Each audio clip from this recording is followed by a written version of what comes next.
Sekutu ba ko pe mitie DL kasebo. Ti sekutu se bam. No de ni bia. We asante akade. DL News.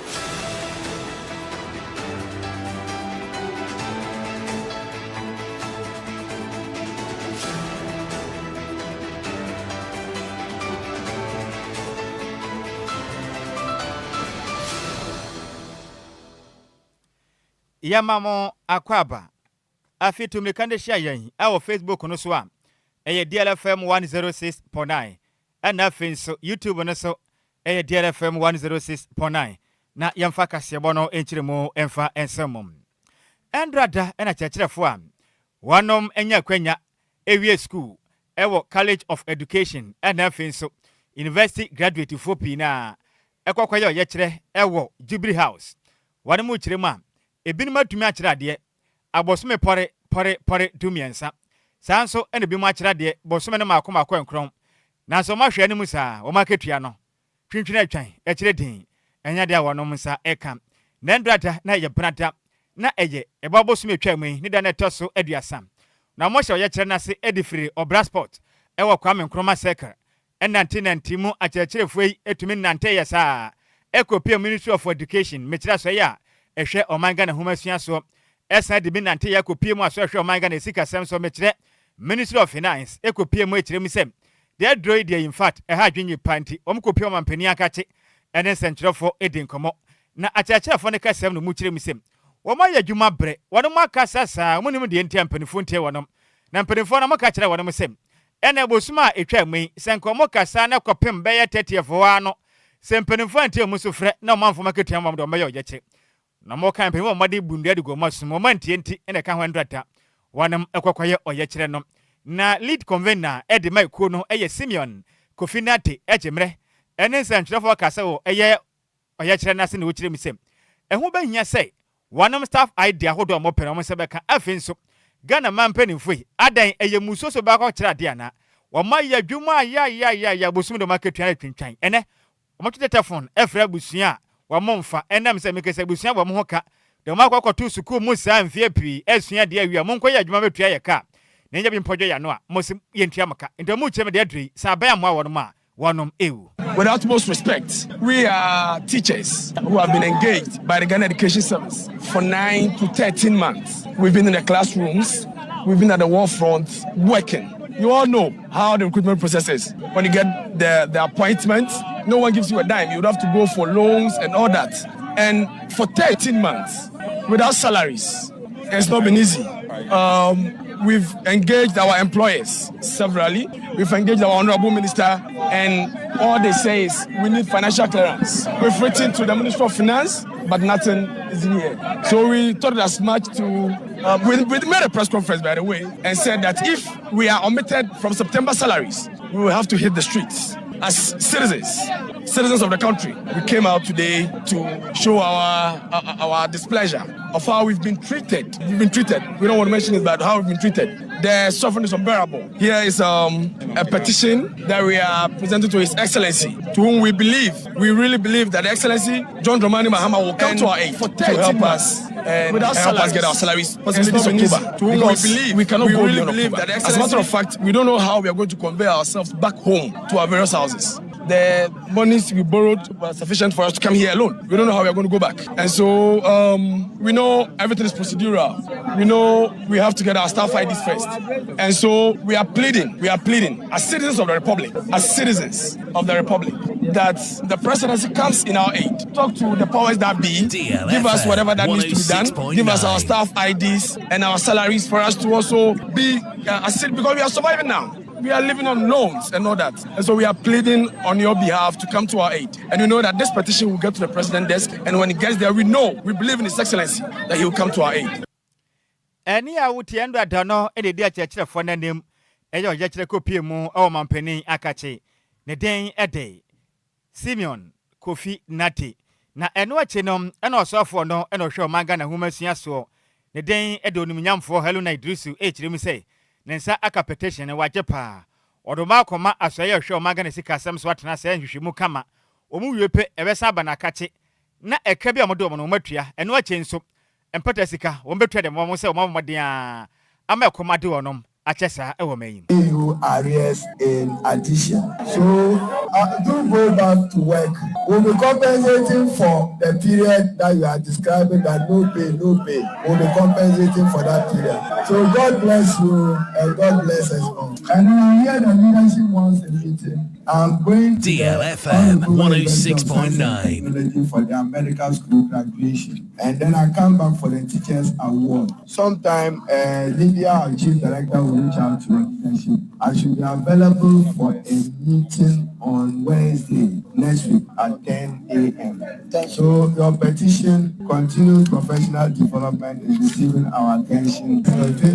at the content 621, those are not justiciable provisions of constitution, but legitimate rights you are invoking. You want the Ministry of Finance to secure the financial clearance. They should give me the clearance. The GES will validate you. So thank you very much. And I'm in receipt of the petition this year. So go back and work. When we so validate you, you will get arrears for the period for which you work. And I will take the other category of second graduates for 2023 before I come to the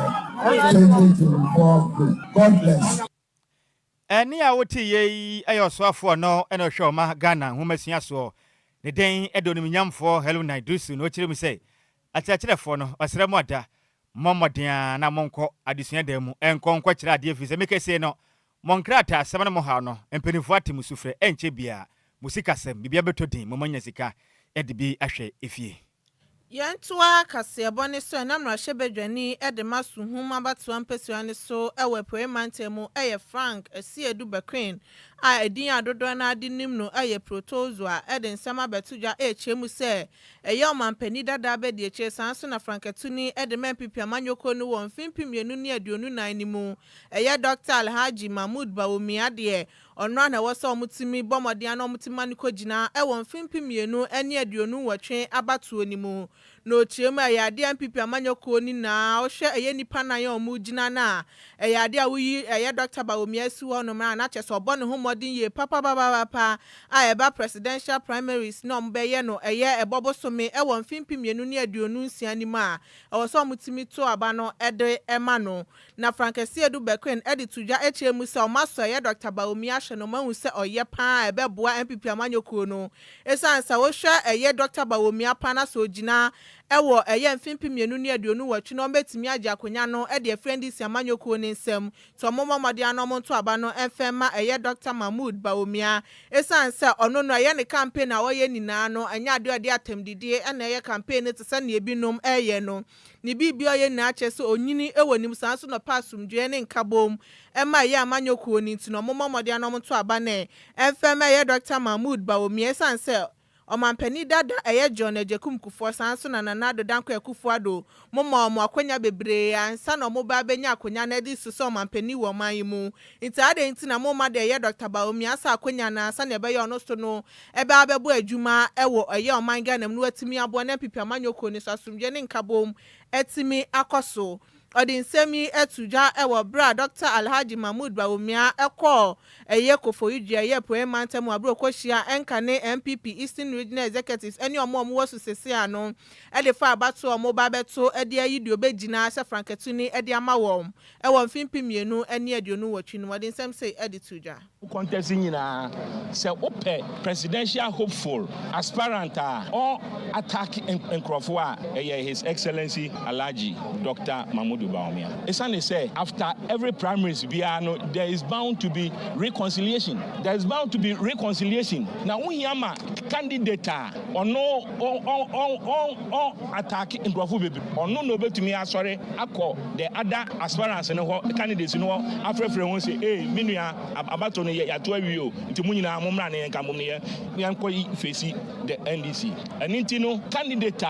ye beto amana reconciliation no ebeye easier with less cost for the new patriotic party in the 2028 general election. His Excellency Alhaji Dr. Dr. Mahmoud Bawumia. Rawlings was a dictator for 11 years. After dictatorship, DLFM he was voted into 106.9 office for 2 terms. President Kufuor contested Rawlings in 1996. President Kufuor contested President Mills because 2000, now President Rawlings, President Kufuor contested President Mills in the year 2000. President Kufuor now Oracle for the second time won. President Mills are now oil fresh on the ballot, so now lost to President Kufuor. It was President Rawlings who handed over to His Excellency John Ejekum Kufuor. Now, 2004, the NDC repeated President Mills. And now, President Kufuor, then the sitting president, BT President Mills. 2008, now President Kufuor Onkobio, the 2 term Asson. And President Akufo-Addo, then candidate Akufo-Addo. On the Mills again, the NDC repeated President Mills for the 3rd time. President Mills, who was 3rd time on the ballot, Enquires Anna Frank Nhyiraba Kwadwo Sammy tuja no oche mu say ne wa pa samafo ekasa ye Dr. Mahmoud Bawumia nti ana mfimpi mienu ne aduonu na ya bato omoto ye no ye ndi samanyoko ni mom ana di nkunim esan sa de nti na mbetimi aka asemu e de ato ye Dr. Mahmoud Bawumia so na MPP amanyoko ni na efa kuma pani gidi enji ntu mu say ye MPP amanyoko ni na nti ana NDC fo mom edi ye nkunim e wa bato omoto ye ni mesan say omantimi anye adwumade nti no moto abano ma ye Dr. Mahmoud Bawumia sa ne be ya mfimpi mienu ne aduonu wotwe ometimi age akonya no e de afri ye NDC fo nsem. For the first time, about 6 months ago, me call boiling point on Man FM. Now, me besides say, we are sorry, say, president can no on my Lucy. Me can who be? Why would me? Why would me? We people ni can who be? Obian fa asheshe on him. The image a uhuno asheshe ni muno. Sani pano okahubi and the New Patriotic Party. Inti a shared blame. Let's all accept the blame and move on. This time round, it's not time to apportion blame and all that. Time for us to move DLFM, on to support the New Patriotic 106.9 Party. Ghana for himself, party eba Ghana Ghana for etimiam progress the New Patriotic Party. So Eniya uti ye Frank Nhyiraba Kwadwo no ana ye mrahye ede masuhum abetu apesuane so ewepoye mantemu na manibo ye nsem chiro ni kontinhini Kofi Obo ana de besomye Yentu fa ne fa kasebo ne kopiem am awa hafo mantem na meka sei ahyenkafo a wanom eye adwuma efiri asante mantem Kumase ekopiem ewo goso ne mpatem ene ebechem miamia pina ene adwadifo na kasa ekiremu am ukopiem ewo sinafo north mensen mu awa hafo mantem ne mu am wanom akwa nyina da awie samu akone adu adisa sabi motia dame eso tutupa enti ma hyenkafo na adwadifo no ehunama ne yepanti Ghana ban beye kwan ma wonom na ahyenkafo no bejemre ene de yakasebo twetwen komo no ana wonom kirem se sede kwan atete apansam ayenom na sede mu abobontokrontokro ntino wode oka efa kwan no so emfa no ka no se yemo no se yedada acha na watwepe wode ba kosi maintenance na mpenifo asiesie amam o kiremedu baabi na motais na apapai ebedu baabi na springs ebubu ni anesa cars ni nyina sei eba ne sane sikasem ene de eha wonom pam emra wonom gemre ene de kasebo twetwen komo no ana wo mu kirem am sede kwan na ye no edu baabi mpo a ene emfutrei enyasem kuma ewie bo amfutro ku wonom ene nipa hwinum adase obi a watwe asra ne hwinum tutuo na nyade wone tipaye ene ku wonom na akopiem okrompe yesi yes sabi nkurasefo na apa no omohunu se nyina ye mfutro nkwam omu kireba ne sa pe ne do mapomuden ekwa akwaton senseme na adwadefo ne bi nso aka se kirem se edu pempenso bi no abanade bo ebetwa mu bo no homaden se nkakwa no enka o sese mamu gogu so kura ko ta kura nanso edu ba bia ma adwen sem ba be sese kwan ne bi no ana contractor ne den de Kofi Job ekwahye se otutu kwan no so na mi se de aba Kofi Job wa wie kwan na kura makwan de afidie awie se makuni aduane akwan badie de enkonka ne emfa mahyenkafo na dwadifo no kura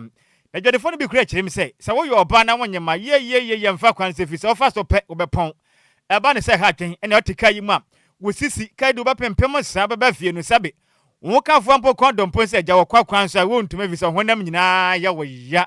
adan na muhuna manesa na mu chema de adre no enkonta te bentum te no omo sra Ghana mampani bemo boada John Dramani Mahama na afin so soafo no na hwe oman Ghana yakwan ene yakwan tempo ho sensem so me wofa se wonabo eye governance kwamya buja de adre ma mo de be sesre kwante sadia ade hye ne so no ekujem bia oboko so betem a de bi oboko be bia milk biara so maintenance okuhitem ko maintenance wapa amembu a budget mbua ore mo pai o tai tese spend ebu amane nko a oboko ba week no oboko maintenance no se kenyi na asa be otie me kasa akwa anya obi na beka ama Agyei bebleti ale me gina wo ya ma mtie me ya okoyale ya se na future be saba na asa atake ye nyina no se bebli wo ma yenya ama ya ka na pom die nkra from the guys we mono enso eni na no na ansa mfuturo be se ne sesi ai enya pe mfuturo kwan ntokura ha ti ka na o ti ma se wo so we ni bana se we obi kra wonye mo fofora obedu na che se ni se na se ti yesre Ghana ban se obekwa ya mwa na wa ya nkwan na mai ekwan yegu pen na kofijo bu aye no betutu kwan no so betutu kwan de ko ase ni se kwan de ka kwan so to kwa ka ntimi ye de enko chese kwan so otoro kwa ka na be yi wato atwene kwan tu na se wonko tese so na ma kontifon so aka na bi aka ntimi ma isi ya auto spare parts issue be ntimi batteries aka na sini mani nyana asei enti kaka ka me so ma kan se yes ma ban no oncho da ni ma mehwe go so tu be chem kwan no na enya amra sade da wan sa nyame apata woni kan kwa bo za kwa timi ye de betimi atiato amra ni to da ma ya de se de ne se no ma wo se ko bi so di fidie na ba be ku kwan no so fidie be ku da fidie yenye nta ba wo de se wa twoni be go so kwan no e ma ye de enye kura tutu ti se so ni to a ne ma ko ko fa de mo dua omo pesa ro for ni pese omo be fa ne ma na the same time pesi an futuro no so doso eno so ma ya yare ye sere Ghana ma mpanyi se kwan ne de ontwa nani emhweye akwan na atanye se so to a so nya kura atache esa na ka sene tinti mo ntimi nko omo ntimi mba na se so nto ye so so a enfuturo wo so pa amana wo so kwa aka ni bubom saa ahuna mina ya wo ya esa medunu wa bre ene edidwa no ha ya pa because kwa fa ne o ma beto akwan yin ntina ka na sei na ya delay time okwa mu saa bo wa 2 days 3 days na wunya medu ye wo so aje obi sika wo kwa fa ne o ma de abre no tesa na ha adwe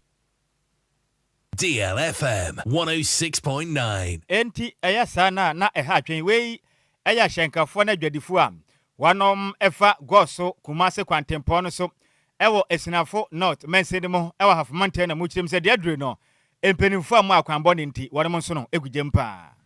Yentua Kasieboni so na national chairman Edman DC Amanyoko no Johnson na Siedun Katia Edi Abetuja HM say Amanyoko na ye krado ye pa so mesan ya to aba ni bio Edi fa ye mfimpi mienu ni aduonu na parliamentary election no call so ewo suhum na ye obuafo Kwadwo Asante ona na ye independent parliamentary candidate Edi masuhum abato mpesuane so awogina ye ema ye to ne so aba won mfimpi mienu ni aduonu na ni mu ewa bra ye electoral commission for Edi Betuja HM se nipa ogina Edman PP Amanyoko na ye Frank Asiedu Queen anodi nkunim ewa bra mo kan ye ewa Tesano Police Training College no one crime ni mantem ha na yade omobo omodin aye Mr. Santi ni legal team ekwa for Udia High Court HM se ye results na beto ogane de nya ade omugi tu mu ntu na momo omodin na omunye hwehwemu emfa ho no mo de asem no ekwa asem di bia ye wuku ada ne ya wada ye boboso ni de to so aduonu 9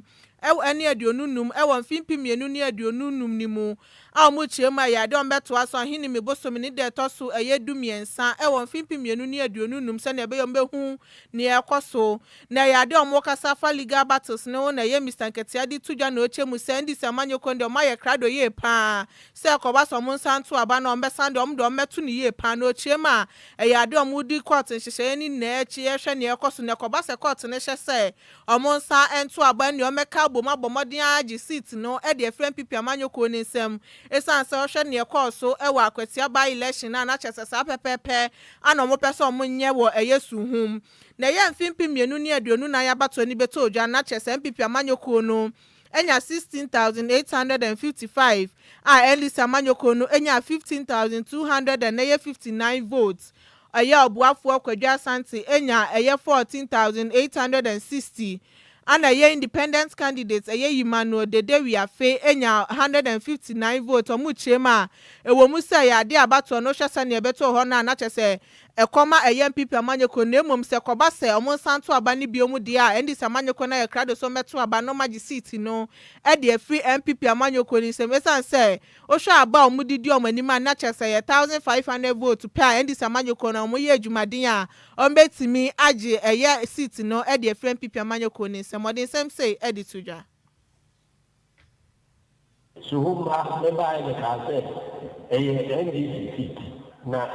ewuma ya kasa yemu tawan kitikiti bi na akriyensa ime ko parliament 92 na suhum NDC MP DLFM 106.9 and ayensu ano ebai emse event ahose eni jina hola swanya omoje ya yensanka bi na go bae ka kitikiti na yensanka chief Julo Zebra onoso bae enokra de na oso se yafa esia edi adeno saya dare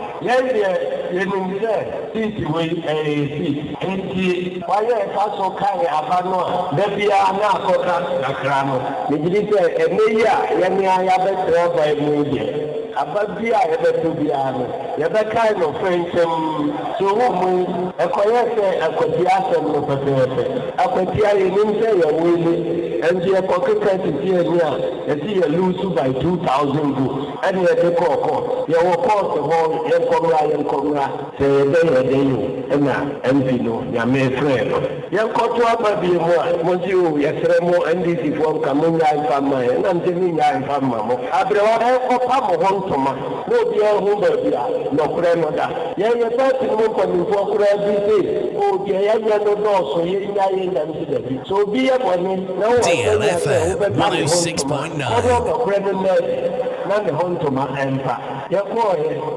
obi adamu se mo BTN 2000 ye ya over 2000 na BT mo over 3000 ene ya wuti ye Johnson Esiedu nketi ono na ye national chairman edema NDC amanyoko no na manibo ye nsem tro ni kontin hini Kofi Obo ana edifre poemantemu ebesom yen yemfiri apiemantemu ne afia ne fankyere mum awasante manten na mekese no mahye betwani demand hia wonom ewo mansumem dome electoral area eye honorable James osei edensma tudwa ekyiremu okopiem wo manso mem palm oil extraction facility na in fact mfidi ampenifo asi ebeboa ma de hia wonom go mefuo no etimi abo na omde ayengo eno no wa manse south mansini mu awasante manten mu kyirema mekese no eyade a Ghana fo sika nketenketen abanjeje ya boaboa no akosi mfidie no akanwura mfidie no epra omen yesikasem eye hia gukwa na empenifo kyiremu eye opepon bosumi a etwa amun mekire afrese nida na toso nan emfimpimienu ene edunu enan mu mekire December 4th 2024 emu na akane mensini krache edema de hia wonom ewo manso emem dome abatompesu aso ne den edonum nyamfo lawyer Clement opoku jamfi ebo no homaden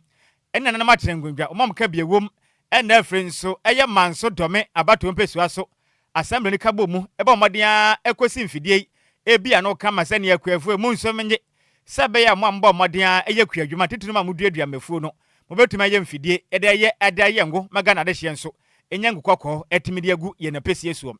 na ne kasem ana o kire mi sem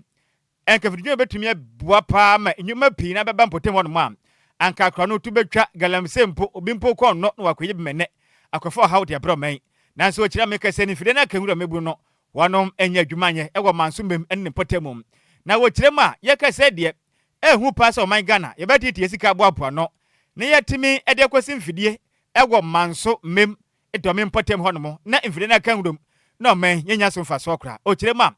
adehye potem gbadwa papa mko apai ebisa ye ho senti adenti Ghana mpanifo bone be pa ne ayemom saban bi hyase eye mpontudwuma abase san ba pe na kanwuro na nyina sei aba ne sa aba ne sika nhye ne mom oman Ghana ni ene waboka into srada said ye droid in fact ha adwenti mpanifo nso de se be bo na adehye potem ho no no etimanya adwuma ahyem na mro panipan dindi onimnyamfo James osai eche mra oni de yakase bo na msi no tonkra edifra sentiment ma yen me wa fa se Samuel ofuli botetwe command wo kire mi sem dredo yi de osere mpanimfo omamodea nkoye mfididwuma no na mfidie ni nya ne naso na ma adwuma no mummia na mebu ni nya adwuma nya fi mfidie de se ma anyu sa mfa nya adwuma na si wachepe na esesei o kire mu se mensini mo no ho maden na onya ne naso no mmoa na mfidie na aka ho no ma mebu ni adwuma nya de beboa ma mensini no etimi akonanim ewo mpuntum ya no nyankopon adom aban hu se manso ye wo me manso kakrakai ana manso south kakrakai nyina no ye nya ba bia amfa saa machine a ye de bechi enwo no angosi se manso mem ahyekro na nimonyam penifo aba commission ya sesenki etimi ye mu adwuma gidigidi na nse no dwumadie no yentimi enhya ase nti kamesre mpenifo medisi omumra mu bi na yenti yentimi ye mu adwuma no ko mu mabua ya yentimi ye mu adwuma na keme wo amanse south nyina ba ha no mu a ebetimi am ye nyanwo adwonwo bebre afidie no ye afidie a eye kama kyesa wodi nya ba ha no mu a bibia no mfo ahoɔden na bɛyɛ eno a esi na eyiyi etimi apelitu medisi ene oman mpenifo se omu entwe omani no mabua yen se de be ya machine no ye nya commission no ebɛyɛ adwuma na so abamfa so wode ama amanse south yehwe machi a edan esiwei eye dan kese pa eye oman no nyina sika Ghana man sika ni bi ne ye abɛyɛ saa dan esi ho enti se nyina ye ntimi amma na ya meye modwuma na mfamfa so ama na de oman no yaboka ye wo mrantie nso omo pepa se omo ba bɛkyere modwuma na omo nso bɛhwɛ no matimi aye adwuma no se de ɛbɛyɛ a ɛwo ne ye bɛyɛ no etim faso ɛbɛba mem ene amanse south ene Ghana man mu nyina imem ene amanse south ene Ghana fo nyina ene a woti ye on na ya samre member e de ba de hia wonom ewo manso mem dome abeto empesu aso ne den e de onimnyamfo James osei na mane boye yensem twani Samuel ofoli boaten ine difiri asante mantemo ebesom ye Yentua Kaseboni se na municipal chief executive Edema Kwabri East Joseph Amankwa ede abetuja HM se ye mampontin dwa no musi no mommodin no mo hyasie bio no mo sansi esan se ebesi honom ewo mfimpimienu ni dumiensa nim na cheye papa na one eye nsemtwofo edwetwe nkomo no di tuja no chem sa che enu ntetememfo mo honom krampo no mo hu kwan befa so etimi adidwa esan se mmebunu eye emma bebre na edwa no mudi ewo honom tememfo ni na isefo mu nyuma na nhyeda ankoso ente ye edwadie na no mudi ewo honom koba se eya market ni siwo no muntimi nsi a eno so emboa nto momomode ano munsi se na ebeye ye dwadifo ma ne so betimi akohonom na makodi omudwe esan se bebre na esan se enkoye ni nti no mo baabi omudi omudwa no ensen fata ebi kra ne na pavement so ebi baabi omote no enya ade a ebebo nto momomode ano mo hwe so betimi afiase bio no mo etimi ese ye mamponte market na dwadifo ni na etimi akohonom akodi omudwuma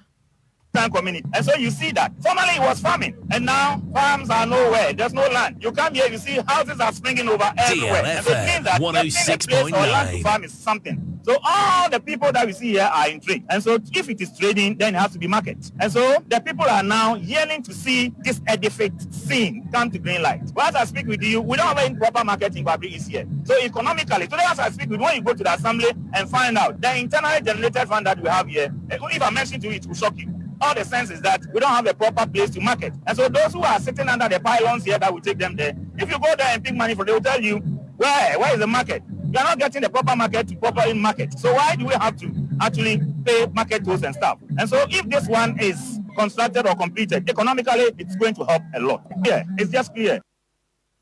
Enia uti ye Joseph Amankwa no anaye municipal chief executive Edema Kwabri East. Yantua Kasebo no so na yemfa ye ne mfa nkyere mu biom ewo apiementem na ho so de ensem ne de bifiri ho bapam na Presbyterian Church of Ghana bomade de nyam shekese pa de ahye Reverend Dr. Charles Fosu Ayakwa one ye principal Edema Kibi Presbyterian College of Education na bomade de asore no eye Children's Church no e de atono ewa achem apedwa ese omu chirim se ne modembo ekon kampam na Trinity Congregation aye no ewo Ebuakwa South mense ni mo no omode ate no echem so openi wasoma che abono homode an ye bipade ama so ne senti ne empenifo na bomode ade ne myam shekese ete sa no ede ahye ne vise nam no so mene asore ne krabata no etimi etretrema so no egusu a etumpon ye pam na empenifo akiremu a ukopiem wo eye Presbyterian Church ni mu a asore no obi ntimi mfa wudin emfa nto aso no so e wo mara sebe wo mobra wonye wonna super bi adi aso no nya ne sakra ne sent mo mmade ade children's church ne de to no aya eye achim abuakwa presbyterian eye chairperson Reverend Professor Set Asaradanso ejina mu na okasa de ochirem say in fact osofo ne den de Reverend Dr. Charles Fosu Ayakwai waye adwumadin nyepam na mambo mmade ebie aso na no ewo eye Trinity Congregation Children's Church no na Reverend Professor Asaradanso echechire mu say presby aso no mu pass de aso beto de krache jiwa bobro ji wabo mmade abo aso na sumye pa no wada suban pedi ente sa enya adwumada na ochirema osofo ne omede aso ato ne din wabo papa fi sem aso pa wabo pa ne nyasem kuma chese wasisi tusinsoro ne bi edu baby aso ba kwa na mokọ no chese otumi so obi mantwe bi kura o mofa no be kwa aso asem kotwa lolo kwam na ka bobi eba ne sa ne ha dwen ono akata de ne sika timi abo asia so dan buburicha eye mpuntudwuma pi na waso ne munti eno ena mpanifo amoya mo cancer no atena se hunu se debut emodembo a osopo penin Reverend Dr. Charles Fosu Ayakwa aya principal edema eye Kibi Presbyterian College of Education waye no esafata se mamode ahye na mnyamti omode aso ne de no etimi ede atonom na ochirema Reverend Dr. Fosu Ayakwa oyobia because my post no edna kopiem gwa pedwa Trinity Congregation ewo 2019 ne papai ekwokwhwe eye children ministry ne so asom saa boa saa mekasa safo na kwananim a odi adrede wasafata se abasobo no omode ponom openipo no yosofo a ne den ede Reverend Professor Set Asaradanso edin sem sei eto yensem training continue kofi obo enim yanya sa yesi aso na yesi ye de ato osofo obi yesi mission house ye de ato osofo obi anase ye de ato opanyin bi ye won hihye e wo ho anya sa obi a keke anase wo sore ya na de ato obi ne mo hihye wo ho ne se ye de call general assembly badwakuo kese a asafo no won ehwe so na won na se obi adwapade bi na se sonia na wo de ho asem akwadan won na akwa na sama abetro de afa ho se nipa no kra ye hwan na niam be no watimi aye de abo asafo no esan so obi a wo ya asafo ba bia o ne famu de a wo ye de bo na so ebi de atwam ti ahwe ye papa Ayakwa de wa ba ye na atwam aso dan yankasa niam a wa ye e wo mu ne mu finishing ye mu nkonwa e mu chese ye bebre wasa aboa won asi mission house osofo etimo sese ansa na wa aboa me yesi mofra asore dan yin so ti ne koto mpanyimfo anim e won kran pe ne mpanyimfo no esi gyina ye se osefata se ye de asore dan no etimo nunti ana wa take decision no so ana wa hye me ameda mantam ye ya chima gwa kwa mantam ya no se me ne mpanyimfo madwere ho ne yentu da bi nso ne yamra meye sa amamre yi na yemfento papa no ntia no ana ne ye bebe ye ya mo so mo nyina ma ba be ye mo adansefo yi ai ntia no ana ye be ye ne mo nyina da ma ba be ye mo adansefo yi ne ya wuti ye no oyo so pani no ana akopie mu wa bua kwa ne mpatam ana ye pie mantem oda eye Presbyterian Church of Ghana asafo no ano ne den ede Reverend Professor Sets Asaradanso ena wote ne kan na ne kwakura mo no ana asafo pani ne make so made asafo ne den etimi ato no ne den di Reverend Dr. Charles Fosu Ayakwa ede na sekese pam ede ma presby asafo no ena wo kire mi sem na ni age pa se ne mpanifo atimi aye se wo kire mu am titiri no eye moderator Right Reverend Dr. Abraham Nana Opare Kwache odana papa se ne wonu matimi aka na modembo ahyira nimnyam kase a ente sakra na okiremu ade abaako a etete no na da biada okwono mpasa wontumi na ene se eno ma yetimo no emebunu no ene nubone pa ene awi mebu to metwe ne se awi no majam seku amohwene mu nyina tutu onu musum adai okiremu ha adwenye pa ene baako abaya meburu to me no ma yetentan ready osomutumbo bopa no mafuna ye mana mebuni ene na wene bobo wa monsa na mebunu gwatu ahwe no de dagatem aden o kiremu aga na mebunu asremu ada o ma Ghana dache eye mo ane simu sire so nti mpanifo na ma mutu anai Ghana dache ehye mu nsai sene mpanifo no kwa nti bra mu boi eni so mu de na de nti Ghana wadache ana o kiremu asremu ada toto sremu Ghana mebuni munya ndubone nom na mmode mmani enkwa yamesom huye na monwene Ghana da chen fise sabe oman sempenifo to fonfon a ebehye mebunu dim o kirema de adrei eba se mebunu nonum no bone sa na oman Ghana ho ba monsem na oman da chen mpotodwuma na de beto asem mu to asrama da manim yeda munya ndu bone nom na mmode nya dwumade mo na Ghana oman enko na ne made nsem sei etuja ade ba ko a ehu wo Ghana ha na ema Ghana Dutch no ehu eye nia ye friend drug abuse abusuafo maya botofo maya bofra mabeya branche ene me ye panyini me hunu nipa a omo fa nro nom ti se we cocaine heroin ene niam etisa na nsen ya bazo e tramol ene red wonnom ya ankosi won ba bia eno nti tresem si nyansam fiti ase ne yeho asuro ne obedi kan fa yeho a na wafa ne suro na ode awurade hu suro aye adwuma no obeye nhira sabi enu aye nom no enim faso bia de man ebemo ahoden amo akodi atutura asema akodi akakabensem ebeyi ferry afri wani so ebemo aye niema anka under normal circumstances nka wonye timafutu a mede wo mamofra won we junior high school won ye wo senior high school won we university ni se won momoden aso obetwe won ho afri endubone no mo we cocaine ene heroin ene red tramol ene ni nuanom aka ho no ye momoden ase ye betu ye manofo asofo ntu asafo manofo teacherfo ntu wonfo kebetimi a teacher ni bia ko classroom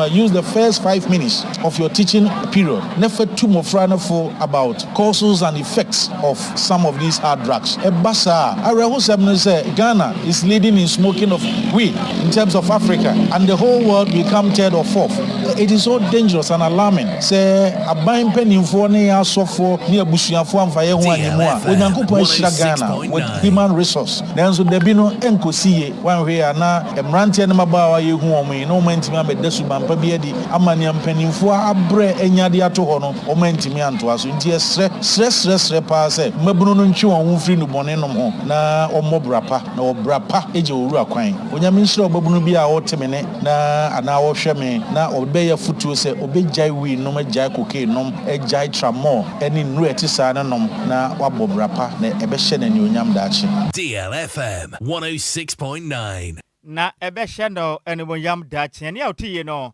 eye Reverend Dr. Charles Fosu Ayakwa ena wote ne na mane boy ye nsem twire ni kontenhene kofi opo ena defiri epie mantemu ede ebesumeye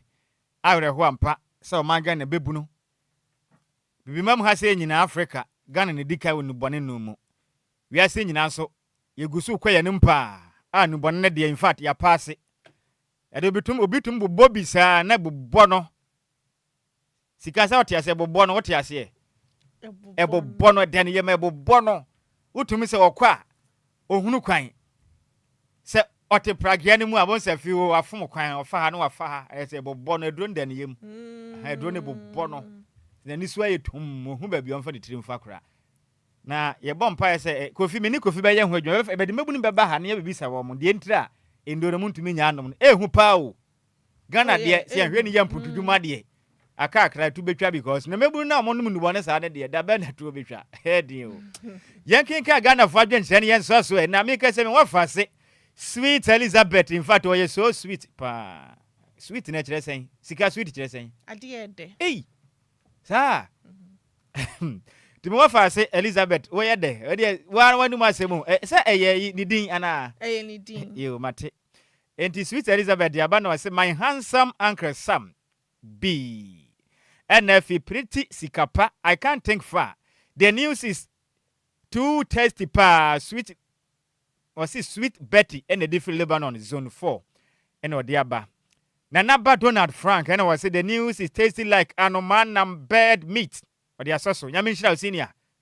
What can no crepa Evans Bosompem or say Brasame? In fact, you are too much. Ghanaians have noticed your hard work. Keep it up. When you Adjoa Agyei Sikapa, boy, you madin pam. Na Nanaba Donald Frank and was answer real life where the Freight Tama community 2.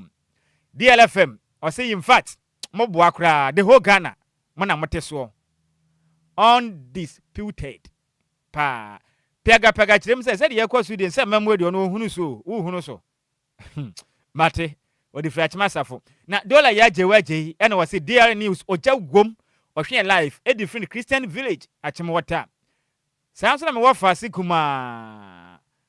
Rana sewa or say good afternoon watching you live from Enya Academy yadamase anya fo etiachiam na Honorable Franka Mankwa na say good afternoon live or share the free kitas and it seems say as a phrase chess and said your conans and on said hunu so sound mate ABN will be hunu so Enquires the pa and I say good afternoon or here live at the free at Chimota mall fire yes yeah that's it na Rana Sewa so hwe live edi free awish enya academy medas me wafa se nyame yankopon o nhira wo pa sika kasebo se de asi de asi kasebo ne musemufo ne ya maze mebel antwi tuntum so wio na ni abadajaja ne trimit se kyerɛkyerɛ homa ne ho ofe papa ese kasebo no mu edi ma yen na bema tentene ga mu fia ne mu nwini ahofa adwa na tesam yenni ne ho agrokra wo fia ne mu sei ne din ahya daka mu eya Mr Frank Jerry woba media yi mu adodo afre ne se champion tailor ansroja ogina kontonkon so etimeto kwotwa mensetu mma etudo ne paya iguna temfo ani ono ebi nka no ne tin no ede ekopie mu Facebook and afensi YouTube makasebo no wonya bi etimi ehwe ye DJ Zigby se ne di na sesa ye friend se Ozigios ede ekop obomode achinchim efre ni fruma edema ye mafre mu da ho se ekrochen edema na kenkanfo mienu a ye hwene tia sentem a ye sinkunwa beso mawie no ye se aduasa mienu gu ye numu edi ameje so etakwade kwetwekrum twa bego de hye konkrom wowofa Nhyiraba Kwadwo Sammy biba hoteden ene Alhaji Abdul Kwasunte mene Adjoa Agyei Sikapa na mra ne ene Dum Solevi hwana be gina wo sisi no DJ Omari o se dey o mami flying kiss hey sana akwa no small Ghana kwa kese headmaster pempem akwa ya asem no o ma wo de ba ki wo se mesresre o ma flying kiss mesresre ka kire Isaac is me say na se Jasper agudansa ba o se wo chia no wate yo sika ye kwen hwa na eba Nana Adjoa Siuki one hwan Kwame Efu na afi sexy journalist juma de ne di be na da so DLFM and Ukwada Mr. Teresa moment Kofia yesa Teresa adi wa hunu mu pa wa hunu mu kura se na wofa Nana Adjoa so adura na radio no wa na aye den one out toy Nana Adjoa Siki na pamfo tena se a enya wo dia bio wo don saka be ya wo den e be chiu de na mra ne wa aye den edi ni se de se Nana Adjoa Siki yo bia in fact